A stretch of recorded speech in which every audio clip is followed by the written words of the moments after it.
Good day, everyone, and welcome to the channel.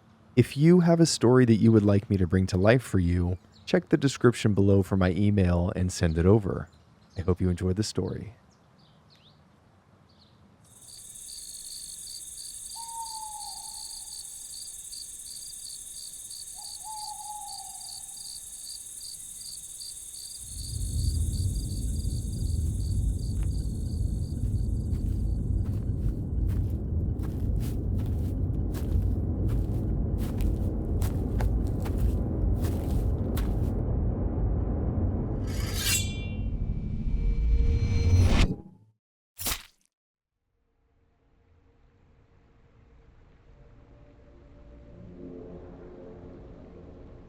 You know how people always say nothing good happens after 2 a.m.?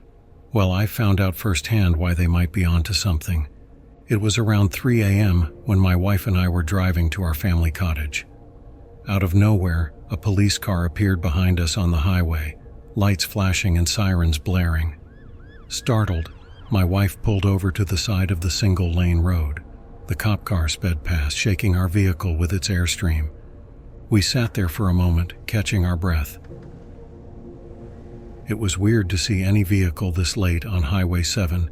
It had been the first car we'd encountered in a while. Just as we started moving again, my wife exclaimed and pulled over once more. This time, nearly a dozen police cars raced past us, their lights blinding. We watched in astonishment, wondering what on earth could warrant such a massive response.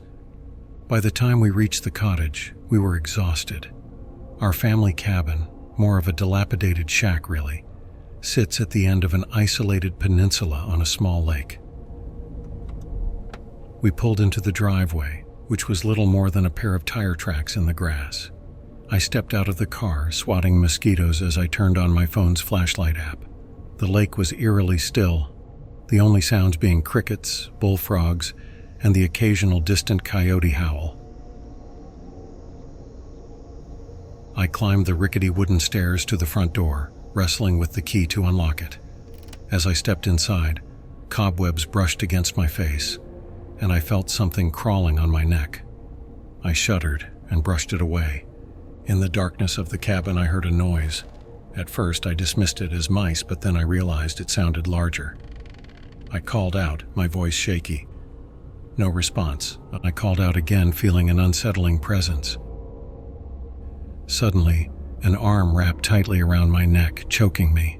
I felt cold steel press into my flesh just below my ear, drawing blood. Warmth trickled down my neck, quickly cooling in the night air. A raspy, emotionless voice demanded silence. My wife entered, mentioning her fatigue, and then dropped her belongings and screamed. She stood frozen in the doorway, a silhouette against the car's headlights, mosquitoes swarming around her. The man demanded our car keys. My wife, barely able to speak, said they were in the car. He then ordered us to hand over our phones. I reluctantly handed mine over, our only source of light. My wife placed hers on the ground and kicked it over at his command. We reached an impasse. I could see it in his eyes, a flicker of cold determination. He knew, as did I, that he'd have to let me go if he wanted to take the girl with him, the one crying silently behind the couch. My heart broke for her.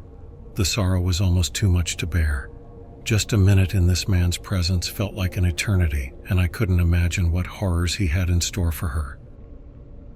Without warning, he withdrew the knife from my neck and plunged it into my thigh. I screamed and collapsed, writhing in agony.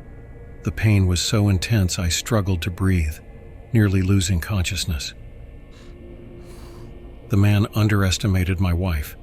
She had been taking self-defense classes since our last encounter with locals at the cottage, becoming particularly skilled in jiu-jitsu and rapidly advancing to black belt status. In a flash, she leapt into the air, hooking her right leg over his knife-wielding arm and yanking backward with all her strength. His arm snapped loudly. Just as we thought we had gained the upper hand, we were caught off guard. The girl I had assumed was his prisoner suddenly appeared behind my wife, pulling her off him, screaming and slashing with a smaller knife clutched tightly in her fist. The scene was chaotically lit by my fallen phone, mostly shrouded in darkness. I couldn't clearly see what was happening as I applied pressure to my wound, wrapping my shirt around my leg as a makeshift tourniquet, futilely trying to ignore the blood loss and help. My wife finally grabbed the girl's arm, twisting it backward and dislocating her shoulder. The girl fell to the floor in a heap, clutching her arm and making pained, animal-like noises. My wife backed up to the kitchen counter, feeling behind her for a weapon. The man lunged at her, but she sidestepped, causing him to crash into the counter. He looked stunned for a moment, the wind knocked out of him. That's when my wife struck the back of his head hard with a frying pan. He collapsed to the floor as the girl ran screaming at us. I picked up the knife the man had dropped and, using the wall for support, told my wife we needed to leave immediately. She agreed, and we limped together to the car, driving away as we heard the girl's maniacal voice calling after us.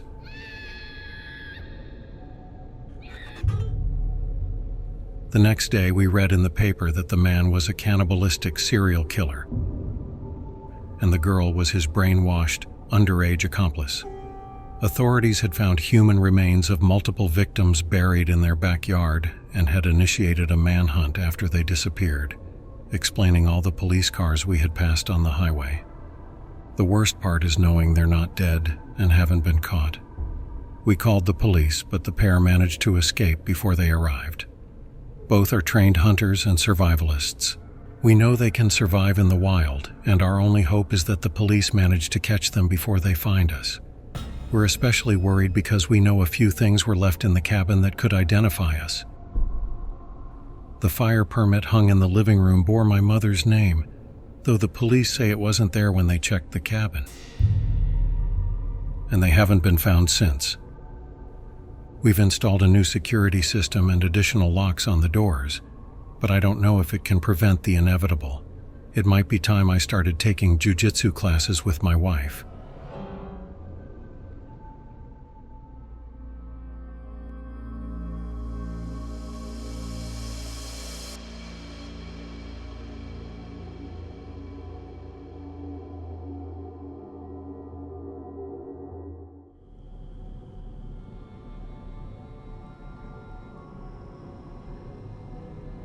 You know, people always say camping is a great way to unwind and connect with nature. But after what happened to me and my friend Julia, I'm not so sure anymore. We're both in our early 20s and love camping, so we decided to head out to a remote spot in Montana. It's not super popular, but locals who camp a lot know about it. We thought it would be the perfect getaway. We set up our chairs and table, just soaking in the peace and quiet. That's when we noticed a car with 3 guys drive past our camp. They looked a bit older than us, but we didn't think much of it. Maybe they were just looking for a good spot to camp, but then the car turned around. As it drove back, we saw one of the guys sticking his phone out the window, seemingly recording us. That was our first red flag. I decided to get a bit closer to take a picture of their license plate, just in case. But when I got there, I saw that the back plate had all the numbers covered with black paint. That's when the bad vibes really kicked in. Julia and I are no strangers to creepy guys, and we were prepared with bear spray since Montana is grizzly bear country. We figured it wasn't weird enough to pack up and leave, but we did decide to put up an empty tent outside and sleep in my car instead. We thought it might trick anyone into thinking we were sleeping in the tent if they tried anything. Later that night, we were asleep in my car when we heard branches rustling and snapping outside by the empty tent. It wasn't windy, so we initially thought it might be a bear trying to get to our food and scented hygiene products. But then we heard male voices outside. I lifted my head up to the window and saw the same car from earlier. My heart was pounding as I quietly locked the doors individually so my car wouldn't make a beeping noise. Julia and I stayed still, hoping the men would leave. For what felt like an eternity, we heard them talking, but it was hard to make out what they were saying from inside the car. More rustling and snapping branches made us think they were trying to steal something from the bear hang. It was weird, but neither of us wanted to look out the window in case one of them spotted us. Eventually, we heard the car leave, which was a huge relief. but we were too freaked out to leave the car until it was light outside, and other campers nearby would be waking up. When I finally got out of the car, nothing could have prepared me for what I saw. Above our tent, the men had hung a dead deer that was obviously killed recently because it was leaking blood everywhere on top of our tent. The internal organs were ripped out, and its limbs were cut off and laid out in a circle around the tent. It was beyond messed up. Hunting permits weren't even being sold at that time, which meant the deer was killed illegally for whatever sick thing those guys did. As soon as we processed what we were looking at, Julia and I freaked out and drove away without taking down our camp. Once we were back in service, Julia called the police and Forest Service to report what happened while I drove home. The Forest Service was nice enough to get our stuff for us, but I don't even want mine back in case there's some weird curse on it or something. The police are looking into it to charge a fine for killing wild game during the off-season, but as far as I know, what they did to us technically isn't illegal. It's just really creepy. I had never experienced anything like this before. The thrill of camping had always called to me, but this encounter left me questioning if I could ever return to the woods with the same carefree spirit.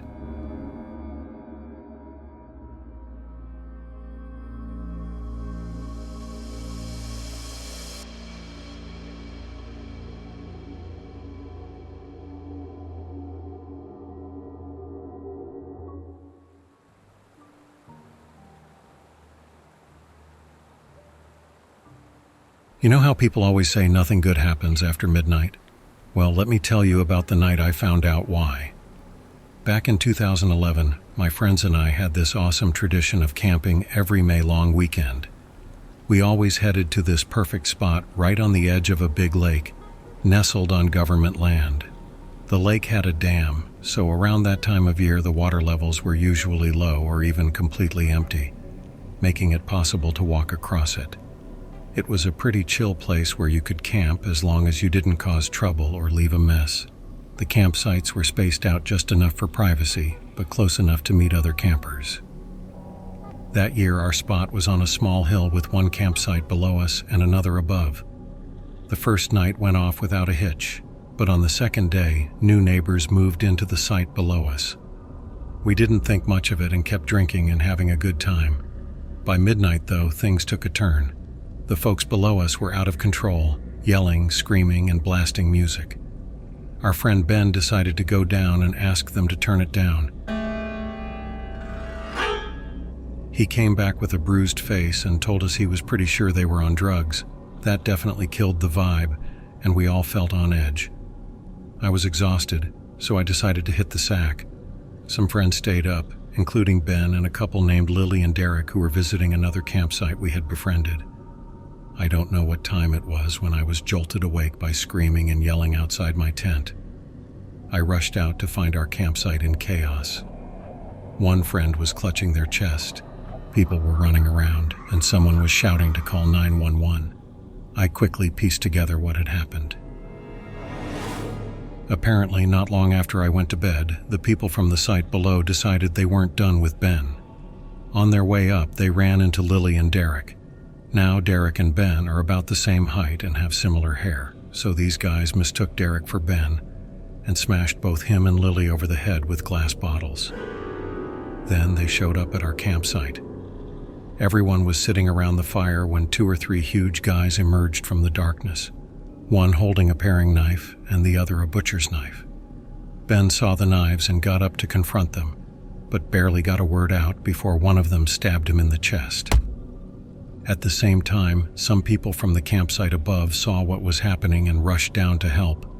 One guy named Tim was coming down the hill when the guy with the butcher's knife ran up and stabbed him in the stomach. Chaos erupted. People called 911, but the ambulance was over half an hour away. This is when I came out of my tent. Tim's wound was bleeding profusely, and he was losing blood fast. His friends put him in the back of a car and sped off to meet the ambulance halfway. Ben was also bleeding, but his wound wasn't as deep as Tim's, so we managed to keep him calm until help arrived. The attackers fled into the darkness back to their campsite and took off in their Land Rover. My boyfriend at the time and I got into his car and drove to the entrance to flag down the police. When they arrived, we were told to stay in the car as they released a canine unit to track down the attackers. By the end of the night, they had arrested them. They tried to flee by driving across the lake bed but got stuck in a muddy section. Turns out they were on a cocktail of drugs. Thankfully, both Tim and Ben survived, though Tim lost a lot of blood and took weeks to recover. Derek and Lily ended up with huge goose eggs on their heads, possibly concussions. It was hands down the scariest thing I've ever experienced, and some of us had to testify against those guys in court.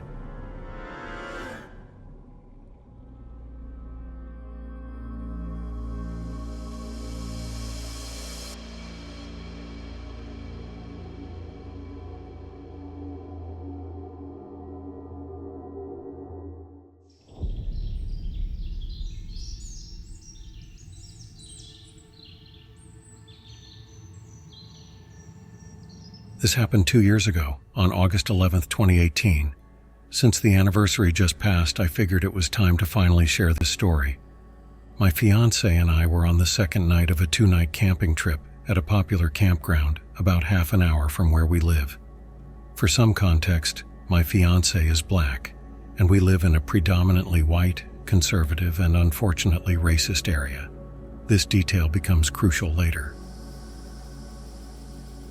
On our first night, we kept hearing strange noises in the woods around us. The campsite to our right was occupied, but the one to our left was empty.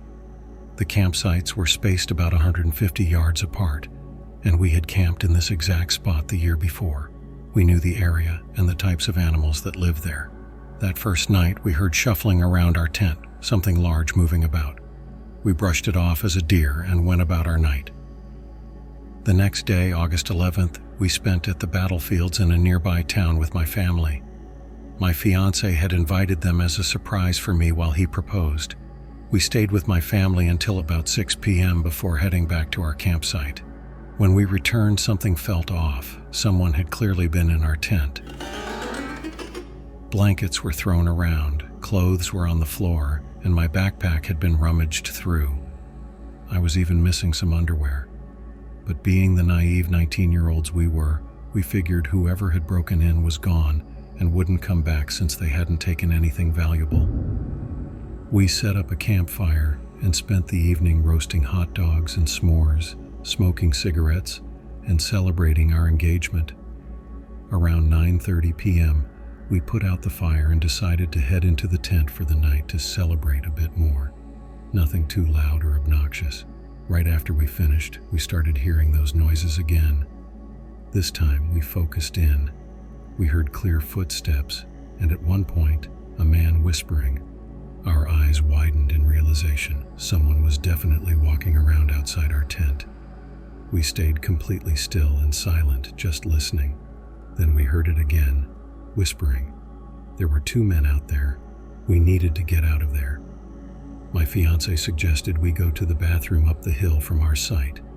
Most people in lower sites like ours drove their cars up to the bathroom. As we got dressed and my fiancé turned on the light in our tent, a man spoke directly to us from right outside. "What are you doing?" The voice was malicious and menacing, clearly directed at us with a snicker. He was watching us through the tent walls. We decided to make a run for it to the car. My fiancé grabbed his pocket knife and keys and we bolted out of the tent. I could hear footsteps running behind us before they veered off toward another campsite. At the bathroom, we discussed our options, sleeping in the car or driving into town. Then we had another idea. Pack everything up and leave. By midnight, we were back at our campsite, packing everything into the car as fast as possible. We wrapped up the tent with our belongings still inside and grabbed our folding chairs. In 5 minutes flat, we were packed and ready to go. I jumped out at the end of the drive to grab our nameplate off the post. It had my full name on it. As we pulled out of the campsite, I saw them for the first time. 2 tall white men stalking through the woods toward our site. They were the same men who had been driving past us all weekend, glaring and muttering to each other. One wore camo hunting gear, the other had a Confederate flag tank top. Both carried large hunting knives, unsheathed and ready. They turned when they saw our car driving away. One started to chase us until the other stopped him. I made eye contact with the man in camo. He smiled an evil smile and shook his head slowly. We took the long way home using all the weirdest, hardest to follow roads and called my dad to let him know we were coming.